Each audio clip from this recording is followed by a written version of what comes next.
La vida de Esperanza, a sus 65 años, era un ejercicio de control impecable. Su casa, un apartamento en el centro histórico de la ciudad, era un testimonio de ello. Las paredes, pintadas en un sereno color marfil, no sostenían cuadros apasionados, sino grabados botánicos con los nombres de las plantas en latín. Los libros en sus estanterías no estaban desordenados por el uso frecuente, sino alineados por tamaño y color, como soldados en un desfile. Todo en su hogar respiraba un orden silencioso, una paz tan pulcra que resultaba casi estéril. Cada mañana, su ritual era inmutable.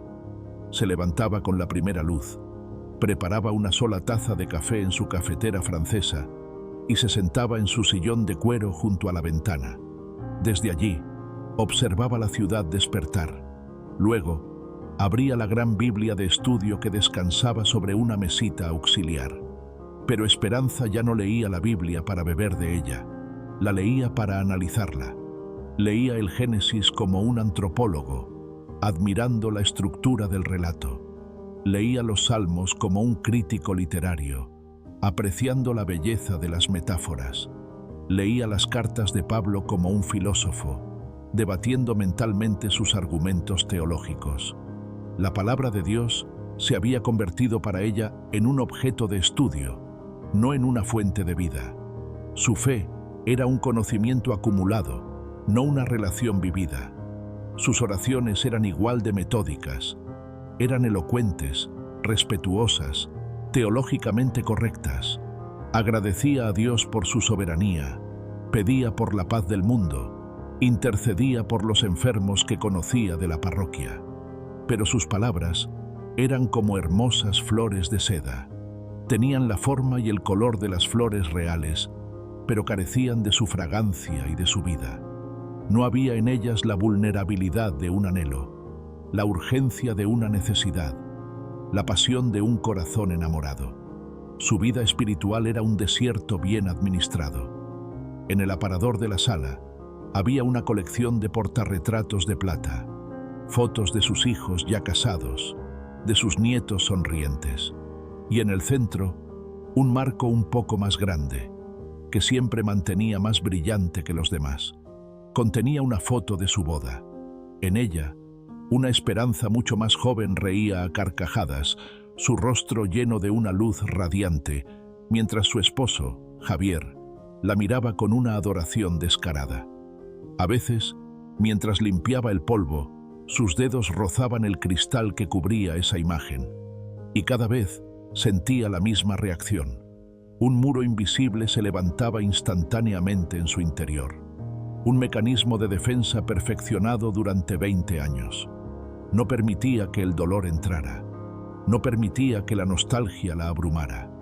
Simplemente registraba el recuerdo, lo archivaba en la categoría de pasado y continuaba con su tarea. Había aprendido a sobrevivir a base de no sentir.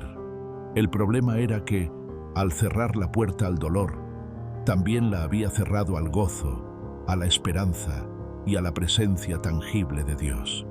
Una mañana de jueves, la rutina se sintió más opresiva que de costumbre. El silencio de su apartamento no era pacífico, era ensordecedor. El orden de sus cosas no le traía calma, sino una sensación de asfixia. Sintió una necesidad imperiosa de salir, de escapar de su propio museo perfecto. Se puso un abrigo elegante y bajó a la calle. Decidió caminar sin rumbo, algo que no había hecho en años. Sus pasos la llevaron hacia el corazón bullicioso de la ciudad, hacia el mercado central. El caos la golpeó.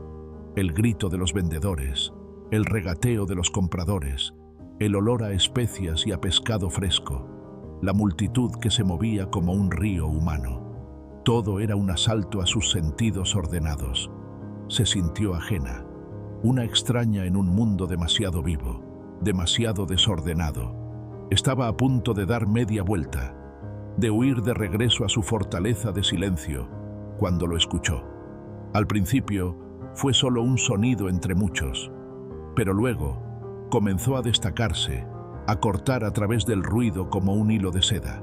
Era una melodía que venía de una flauta de madera, tocada por un joven músico callejero sentado en los escalones de una fuente. No era una melodía compleja, era simple, casi infantil, pero tenía una cualidad que Esperanza no había escuchado en décadas. Sonaba como el agua, como el sonido de un manantial claro y fresco brotando de la tierra. Cada nota era como una gota de agua pura, cristalina, que caía en el desierto reseco de su alma. Se detuvo, se quedó inmóvil en medio de la multitud que fluía a su alrededor. La música pareció crear una burbuja de silencio a su alrededor, y en ese silencio, la melodía hizo su obra. Bypasó sus defensas intelectuales, ignoró los muros de su fortaleza y tocó directamente la herida que había mantenido cerrada durante 20 años. Y con el toque vino el dolor, un dolor agudo, inesperado, y con el dolor, una sensación que había olvidado por completo, la sed. De repente, sintió una sed abrumadora, no una sed física de agua, sino una sed del alma, una sed de algo real, de algo vivo, de algo que pudiera llenar el vacío inmenso que su orden y su disciplina nunca habían logrado tocar. Era el eco de la alegría que una vez conoció, el fantasma de la intimidad con Dios que una vez tuvo. La sensación fue tan intensa, tan insoportable, que la atemorizó. Era una vulnerabilidad que no podía permitirse. Con el corazón latiendo desbocadamente, se dio la vuelta y se alejó de la plaza, casi corriendo. Huyó de la música, huyó del sonido del agua, huyó de su propia sed. Pero el viaje de regreso a casa fue diferente. Ya no veía la ciudad como un caos ajeno. Ahora veía el reflejo de su propio desierto interior en todas partes. Vio la soledad en los ojos de la gente que esperaba el autobús. Vio la búsqueda desesperada de distracciones en los escaparates de las tiendas. Vio el cansancio en los rostros de los oficinistas. Todos, a su manera, parecían sedientos. Cuando finalmente llegó a la seguridad de su apartamento, cerró la puerta y se apoyó en ella, respirando agitadamente. El silencio de su hogar ya no era reconfortante. Era el silencio de un pozo seco. El orden de sus muebles ya no era pacífico. Era el orden de un mausoleo. Caminó lentamente hasta el gran espejo del recibidor, un espejo con un marco dorado ornamentado que siempre mantenía impecable. Y se miró, pero por primera vez en años no vio a doña Esperanza, la mujer fuerte, la viuda digna, la sierva fiel. Vio a una extraña, una mujer con los ojos llenos de un pánico silencioso y una sed tan profunda y tan antigua que parecía un desierto. Y desde el fondo de su alma, una pregunta surgió, una pregunta que lo cambiaría todo. ¿Quién?, se preguntó con un terror silencioso. ¿Quién es esta mujer sedienta? El viaje para encontrar el oasis acababa de comenzar. La revelación en el espejo no trajo consigo una paz inmediata, sino un pánico silencioso. Esperanza, la mujer que había domesticado cada aspecto de su vida, se enfrentaba ahora a un enemigo interno que no podía ordenar, limpiar o archivar, una sed profunda y dolorosa. Su primer instinto, forjado por décadas de hábito, no fue rendirse a ella, sino controlarla. Si había un vacío en su alma, razonó, la solución era llenarlo con más actividad, más propósito, más servicio. Era la lógica de una vida construida sobre el hacer, no sobre el ser. Así comenzó la búsqueda de los espejismos. El primer espejismo fue el de la ocupación. Al día siguiente, Esperanza se presentó en la oficina parroquial con una energía renovada que sorprendió al padre Miguel. «Padre», anunció con una eficiencia que no admitía réplica, «la biblioteca de la parroquia es un desastre. Los libros están desactualizados. El sistema de catalogación es arcaico. Permítame encargarme. La reorganizaré por completo». Durante las 2 semanas siguientes, se sumergió en el proyecto con una dedicación casi maníaca. Transformó el polvoriento cuarto trasero en un santuario de orden literario. Clasificó cientos de libros. Creó un sistema de fichas digital. Limpió cada estante. Los voluntarios que intentaban ayudarla pronto se sentían intimidados por su intensidad y la dejaban sola. Y eso era lo que ella quería. El trabajo era un ruido bienvenido, una distracción que silenciaba el eco de la flauta y la punzada de la sed. Se sentía útil, productiva, indispensable. Pero cada noche, al regresar a su apartamento silencioso, el espejismo se desvanecía. La satisfacción del trabajo bien hecho era superficial, efímera. Se sentaba en su sillón perfecto y el vacío seguía allí, más grande y más burlón que antes. La sed no se había ido, simplemente la había ignorado durante unas horas. La biblioteca estaba en orden, pero su alma seguía siendo un caos. Frustrada por el fracaso de su primer intento, buscó otro espejismo, uno más sutil y personal, el de la nostalgia. Si el presente estaba vacío, quizás podría encontrar agua en los pozos del pasado. Una tarde, subió al desván y bajó los viejos álbumes de fotos de su matrimonio con Javier. Se sentó y con una taza de té comenzó el viaje hacia atrás en el tiempo. Las primeras páginas fueron un bálsamo. Vio sus propias fotos de boda. ¡Qué jóvenes eran! La sonrisa de Javier, tan llena de vida y de un amor desbordante por ella. Recordó el calor de su mano, el sonido de su risa. Pasó las páginas. Los primeros años de matrimonio, la compra de su primera casa, el nacimiento de sus hijos, eran imágenes de una felicidad tan radiante que parecía pertenecer a otra persona, a otra vida. Por un momento, sintió una calidez familiar, un eco de la plenitud que una vez fue suya. Creyó que estaba funcionando. Siguió pasando las páginas. Vacaciones en la playa, fiestas de cumpleaños, aniversarios. Y entonces llegó a la última foto del álbum. Era una foto tomada en su 25º aniversario de bodas, solo 3 meses antes de que él muriera. Estaban en su jardín, el jardín que Javier tanto amaba.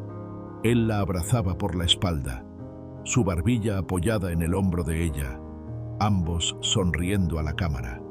Era una imagen de una felicidad madura, sólida, que parecía destinada a durar para siempre. Y al mirar esa foto, el espejismo de la nostalgia se convirtió en una tormenta de arena. La memoria, esa que había mantenido bajo llave durante 20 años, se desató con una furia incontrolable. Ya no era un recuerdo nostálgico, era una herida abierta. Se vio a sí misma en la sala de espera de un hospital. El olor a antiséptico, la luz blanca y fría, el silencio insoportable, roto solo por el llanto ahogado de su hijo mayor. Un médico con cara de pocos amigos salió de una puerta y pronunció las palabras que destrozaron su universo.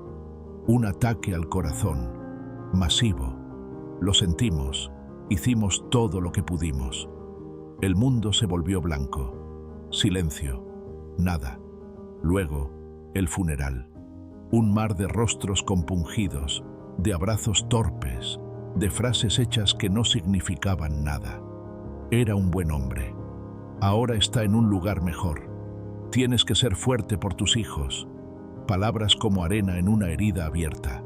Ella asintió, agradeció, interpretó el papel de la viuda digna y fuerte. Pero por dentro, un grito de rabia crecía sin cesar. La escena que realmente la atormentaba, la que se repetía en sus pesadillas, vino unas noches después del funeral.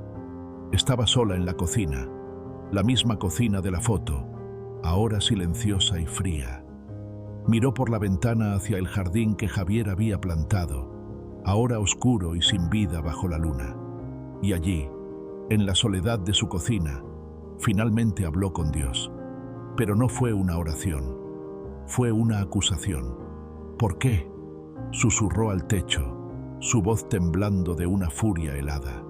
Te di todo, te di mi fe, te di una vida ordenada, una familia honorable, Cumplí todas tus reglas. Hice todo bien. ¿Y así es como me pagas? ¿Arrancándome el corazón del pecho sin previo aviso? ¿Qué clase de Dios eres? Su monólogo se volvió más desesperado. Me prometiste protección. Me prometiste fidelidad. Mentiras.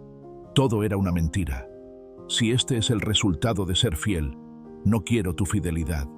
Si este es el precio del amor, no quiero volver a amar. Y en ese momento, en la cumbre de su dolor y su rabia, tomó una decisión.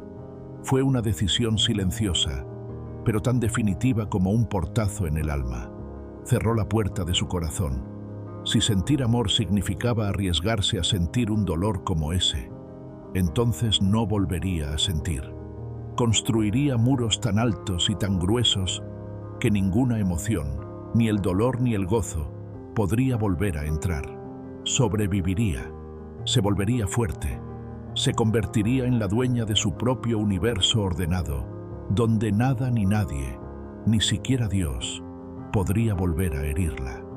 De vuelta en su sala de estar, 20 años después, Esperanza estaba temblando. El álbum de fotos caído en el suelo. La tormenta de arena de la memoria la había dejado completamente expuesta, sin defensas. Los espejismos de la ocupación y la nostalgia se habían desvanecido, revelando el paisaje real de su alma. Un desierto vasto, árido y silencioso. Se dio cuenta de que el muro que había construido para protegerse del dolor también la había aislado de la vida. Había sobrevivido, sí, pero no había vivido. Se había convertido en la guardiana de un museo impecable, pero vacío. La sed que sintió en el mercado ahora era un fuego que la consumía. Y en la cumbre de su desesperación, cuando sintió que ya no le quedaban fuerzas para mantener el control, cuando la fortaleza de su autosuficiencia se derrumbó en un montón de polvo y cenizas, hizo algo que no había hecho en 20 años. Clamó. No fue una oración elocuente, no fue una petición formal, fue un grito del alma, un gemido de una sequedad insoportable. Si de verdad estás ahí, susurró al silencio de su casa perfecta, su voz rota por la rendición. ¿Dónde está el agua? El grito de Esperanza. Si de verdad estás ahí, ¿dónde está el agua? No fue respondido con un trueno ni con una visión celestial. Fue respondido con silencio. Pero era un silencio diferente al que había conocido durante 20 años. No era el silencio frío y distante de un cielo de latón, sino un silencio expectante, un espacio vacío que parecía contener una posibilidad. Se quedó allí, en el suelo de su sala de estar, sin fuerzas para moverse, sin argumentos para debatir. La tormenta de arena de sus recuerdos la había dejado exhausta, y el fracaso de sus espejismos la había dejado sin defensas. Por primera vez en 2 décadas, doña Elvira, la mujer del control y la eficiencia, se rindió. No se rindió a la desesperanza, sino a su propia incapacidad. Dejó de luchar, dejó de exigir, dejó de buscar. Simplemente se quedó quieta. Y fue en esa quietud absoluta, en ese vacío de su propia voluntad, que comenzó a escucharlo de nuevo. Al principio, era casi imperceptible, un eco en la memoria, la melodía de la flauta del joven músico en la plaza. Pero no era un recuerdo. El sonido no venía de su mente, cargado de la nostalgia y el dolor de aquel día. Venía de un lugar más profundo. Nacía en el centro mismo de su ser, tan suave y persistente como el latido de su propio corazón. La melodía era clara, pura, como un hilo de agua fresca filtrándose a través de la tierra seca de su alma. No era una música que la agitara o la entristeciera. Era una música que simplemente estaba. Una presencia sonora, pacífica y constante, que no pedía nada. Instintivamente, Esperanza cerró los ojos y se concentró en ese sonido interior. Decidió seguirlo, no con sus pies, sino con su espíritu. La melodía la guió en un viaje a través del desierto de su propia alma. Pero esta vez, el paisaje era diferente.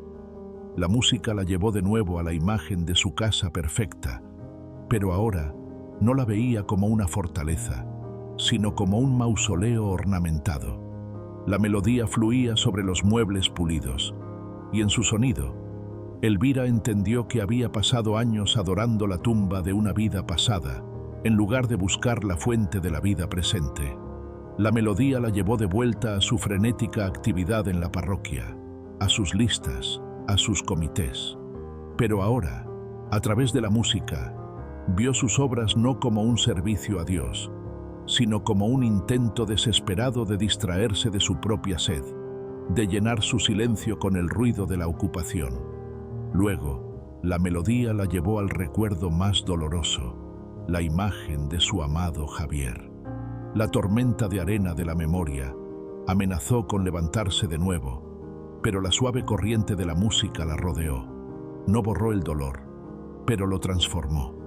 El recuerdo de la risa de Javier ya no era una daga, sino una nota agridulce en una sinfonía más grande.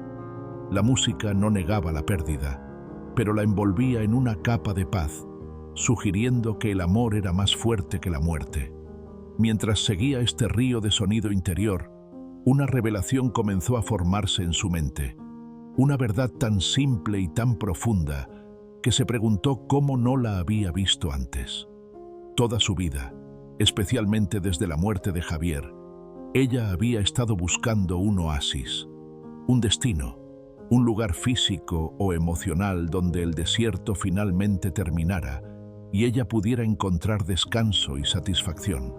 Sus logros, su casa perfecta, su servicio incansable en la iglesia, todo habían sido intentos de construir su propio oasis artificial en medio de la aridez, y todos habían fracasado.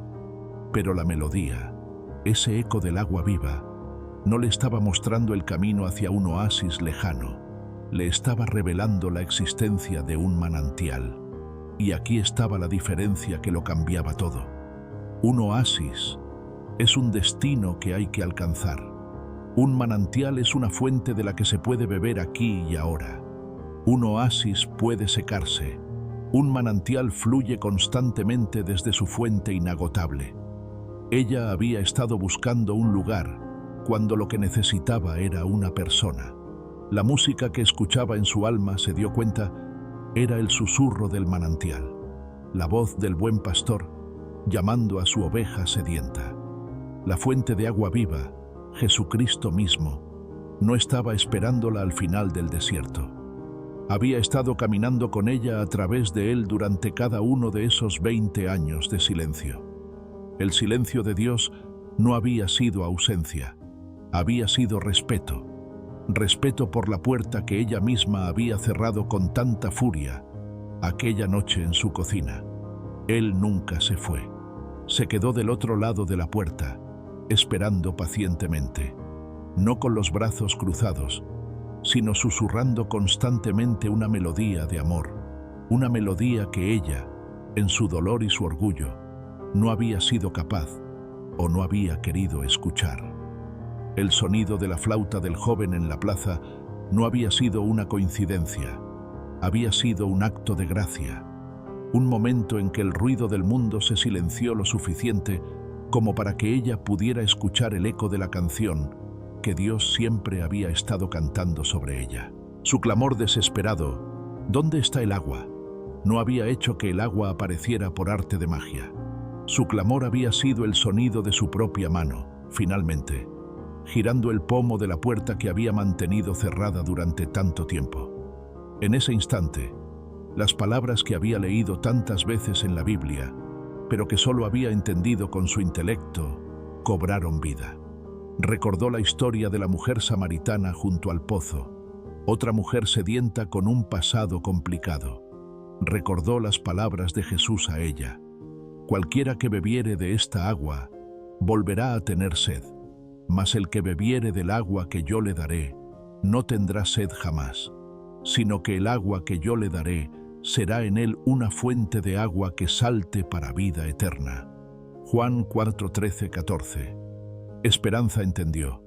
Había pasado 20 años intentando cavar sus propias cisternas, cisternas rotas que no retenían agua, como dice el profeta Jeremías. Había estado buscando pozos externos cuando el verdadero manantial quería brotar desde dentro de ella. La revelación la llenó no de una alegría eufórica, sino de una paz profunda y temblorosa. Una paz que no borraba el dolor del pasado, pero que lo ponía en su lugar. La ausencia de Javier siempre sería una cicatriz, pero ya no tenía por qué ser una fuente de amargura que envenenara el resto de su vida. Podía convertirse en un recordatorio de la fragilidad de la vida terrenal y de la necesidad de beber de una fuente eterna. Permaneció sentada en su sillón, pero su postura había cambiado. Ya no estaba encorvada por el peso del mundo. Estaba erguida, pero relajada, no en una postura de control, sino de receptividad, atenta, escuchando. La melodía en su interior seguía fluyendo, suave y constante. Ya no era un eco doloroso de una alegría perdida, sino la presencia viva de una esperanza encontrada. Ya no estaba sola en el desierto, buscando desesperadamente un oasis en el horizonte. Estaba sentada junto al manantial, aprendiendo, por fin, a beber de nuevo. El silencio en su apartamento ya no era el de un mausoleo. Era el silencio sagrado de un lugar donde Dios estaba presente. La noche que siguió a la revelación fue la primera en 20 años en que Esperanza durmió un sueño profundo y sin pesadillas. No hubo sueños de desiertos ni tormentas de arena, solo un descanso pacífico, como el de un niño que duerme seguro en los brazos de su padre. A la mañana siguiente, el sol se filtró por la ventana con la misma puntualidad de siempre, pero para Esperanza, todo era diferente.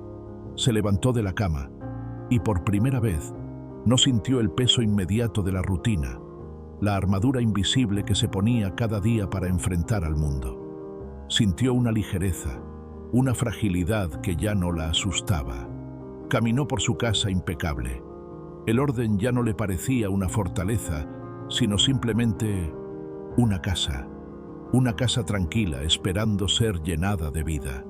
Sus ojos se posaron en el portarretratos de plata que contenía la foto de su boda. Se acercó y lo tomó en sus manos. Miró el rostro sonriente de su joven esposo, Javier, y esta vez no levantó el muro. Permitió que el recuerdo la invadiera. Sintió la punzada de la pérdida, la nostalgia del amor que fue. Una lágrima solitaria rodó por su mejilla, pero esta lágrima no era amarga. Era una lágrima de amor, una lágrima de aceptación. Ya no era una herida abierta, sino una cicatriz tierna, un recordatorio de un amor que fue real y hermoso. «Gracias por el tiempo que tuvimos, mi amor», susurró al retrato, y por primera vez las palabras no sonaron vacías. Se preparó su café y se sentó en su sillón de cuero. Abrió la vieja Biblia de su madre, que ahora descansaba permanentemente en la mesita auxiliar. No la abrió como una académica buscando analizar un texto. La abrió como una persona sedienta buscando agua.